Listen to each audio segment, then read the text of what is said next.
دوسروں کی بیٹیوں کی عزتوں کا جنازہ نکالنے والوں، دوسروں کی عزتوں، دوسروں کی بیٹیوں کے فوٹوؤں کو شیئر کرنے والوں، دوسروں کے گھر کی عزتوں کو فیس بک پر لے جا کر لیڈاؤن کرنے والوں، تم سے کس نے کہہ دیا کہ اگر تیری بیٹی موبائل نہیں چلاتی ہے اور تو دوسرے کی بیٹی کے ساتھ عزت کا سودا کرے گا تیری بیٹی محفوظ رہے گی؟ دوسرے کی بیٹی کی، دوسرے کی بیوی کی عزت کا سودا کرے گا اور تیری بیوی محفوظ رہے گی؟ غلط ہے۔ اگر تو اپنی بیٹی کی حفاظت چاہتا ہے، اپنی بیوی کی حفاظت چاہتا ہے، اپنی ماں کی حفاظت چاہتا ہے، اپنے کنبے قبیلے کی حفاظت چاہتا ہے، تو تو دوسرے کی بیٹی کو اپنی بیٹی سمجھ، دوسرے کی بہن کو اپنی بہن سمجھ، دوسرے کی ماں کو اپنی ماں سمجھ، دوسرے کی بیوی کو عزت کی نظر سے دیکھے گا۔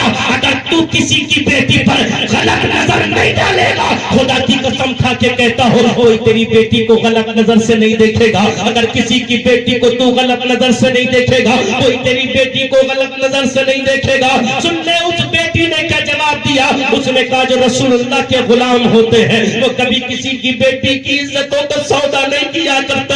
آج تم سے محلے کی بیٹی محفوظ نہیں ہے، آج تم سے پڑوس کی بیٹی محفوظ نہیں ہے، آج تم سے محلے کی بیٹی محفوظ نہیں ہے۔ کہتے ہو نبی کا دامن نہیں چھوڑنا، پیر کا دامن نہیں چھوڑنا، غوث کا دامن نہیں چھوڑنا۔ میں کہتا ہوں تم نے دامن پکڑا کیسا ہے؟ جن کے ہاتھوں میں مصطفیٰ کا دامن ہوتا ہے ان کے ہاتھوں میں کبھی عیاشیاں نہیں